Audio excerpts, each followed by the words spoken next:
Revit supports the import and export to many popular CAD formats. Chief among them is the DWG format used by AutoCAD. So it's quite likely that some of your projects will have the need for at least one DWG at some point. So in this movie, I'd like to look at the process to link in a DWG file. We can also embed a DWG, but in this movie, I want to look at the linking process. When you link a DWG, you maintain a connection back to the original file. And so if that original file changes in any way, you can actually go to a dialog and reload to capture those latest changes. So I'm in a file called linkcad, and it's just created from the default architectural template, and there's no geometry in here at the moment. I'm going to go to the Insert tab and click the linkcad button. Now what you'll see here is there actually are several different file formats that we can link in, and as I said, we're going to focus on DWG for the time being, but the process would work nearly the same for any of these other file formats. With the exercise files, I have a few different files included, and I'm going to choose this one here, AutoCAD Floor Plan, and you can see the preview over here on the right. It's just a simple floor plan of basically the condo layout that we were working with in the last chapter. So let's look at some of the settings here in the middle. Let's start with colors. There's a few different ways we can treat the color information coming in from the imported CAD file. We can force it to black and white, or we can either invert or preserve to maintain it in color. Now we'll talk about black and white in a later movie. Invert and preserve, the only real difference is if you look at the preview over in the upper right-hand corner, you can see that the colors are very bright primary colors. And that's pretty common in an AutoCAD file, but they might not look so good on the white background here in Revit. So if we chose preserve, we would get those bright primary colors. But if we choose invert instead, it'll take all those color values and it will reverse them so that they look a little bit nicer on the white background. Now, CAD files are organized into either layers or levels. AutoCAD DWG files use layers. MicroStation uses levels. And you can bring in all of those layers or levels, or you could specify to bring in just certain ones. Now, if you're very familiar with the file, you can choose to specify and pick from a list. But in this case, I'm going to choose all and bring everything in. You can always go later and turn on and off the layers that you don't want to see. For units, all the standard measurement systems are available, and Revit usually does a pretty good job of auto-detecting the correct unit. So I recommend that you start with auto-detect, and if for some reason it doesn't correctly interpret them, then you can undo and re-import and choose a specific unit off the list. Now, sometimes Revit will generate error messages when it's bringing in a CAD file because it finds certain lines that are a little bit skewed. Revit calls those off-axis lines, and they have this checkbox here to kind of auto-correct that problem for you so that you don't generate the error. So I recommend you leave this turned on. Now, under positioning, we have a lot of options. We can use center to center, or we can do a manual placement and automatic placement. For this example, I'm going to choose origin to origin. Now, that'll take the origin or the 0 point in the CAD file, and it will line it up with the origin in the Revit file. Now, if I move this box out of the way here, the origin in the Revit file is usually right about here in the center of the screen, kind of in the middle of this location between all these elevation marks. So that's the location it will use. The final setting I want to consider is over on the left, the current view only checkbox. Now, it may be checked for you, it may be unchecked. Revit remembers the last setting that you chose. The choice here determines how Revit will interpret the CAD data coming in. If you check current view only, which is what I want to do in this case, I want to make sure it is checked.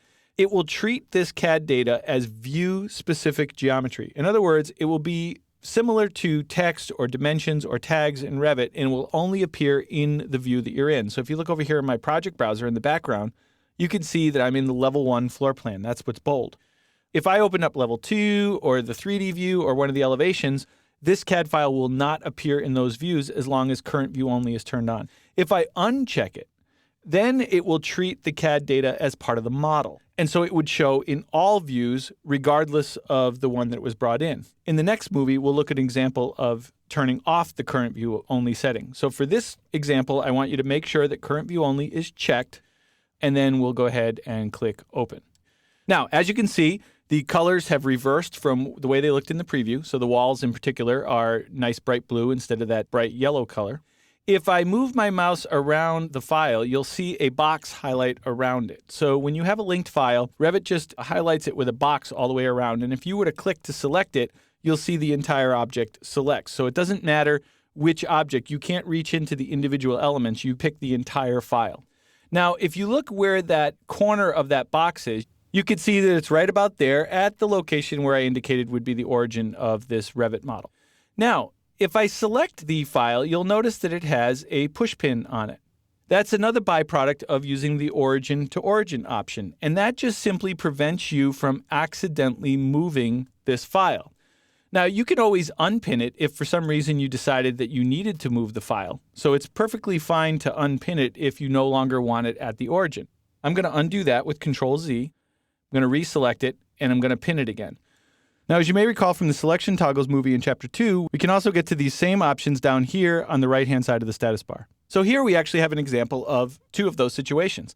This is a linked CAD file, and it's also pinned. So if you recall, the Select drop down here under the Modify tool has some options to prevent links or pinned elements from being selected. So if I unchecked Select Pinned Elements, for example, I can no longer highlight or select this CAD file.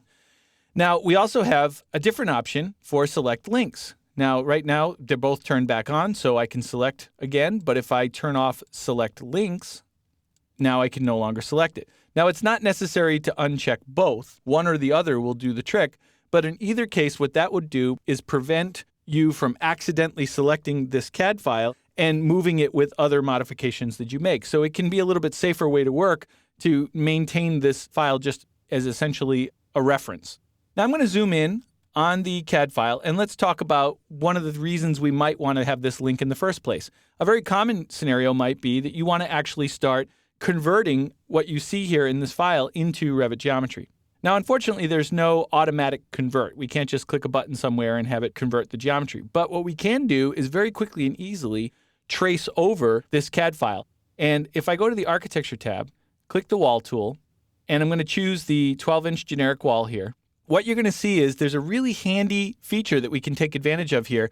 Notice that Revit will find the center line between two parallel lines in the CAD file. That's going to make it really easy for me to click and start tracing over that underlying CAD file and do it very precisely. Now I'm going to add just a couple walls there, zoom in a little bit closer, change to a smaller size, like a 5-inch generic. And you don't even have to do this terribly precisely. I'm just going to draw a wall, making sure that it's at the center. That's what I'm concerned about. Press Escape one time. Make sure this wall is at the center. Now, in some cases, you'll be able to turn the corner. But in other cases, you don't even really have to worry about it too much.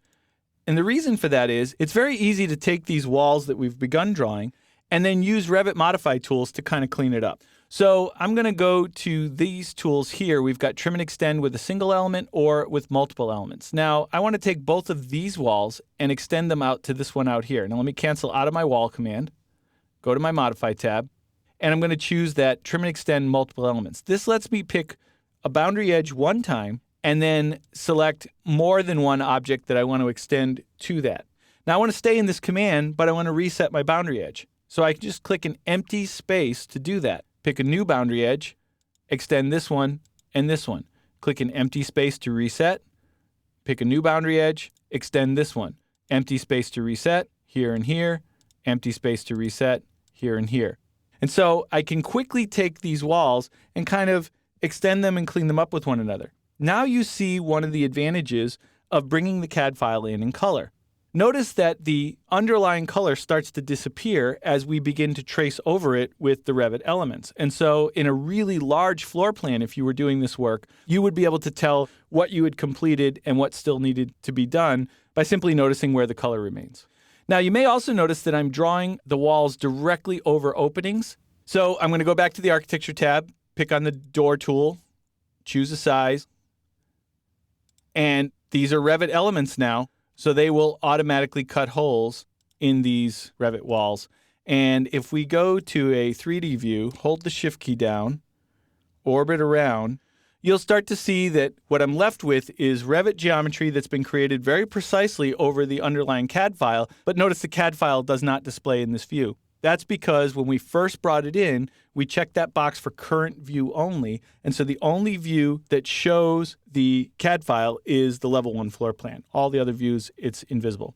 Later, if the original owner of the CAD file sends me an update, I can go to the Insert tab, click Manage Links, go to CAD Formats, select it here, and reload it. And I'll get the latest changes to that CAD file.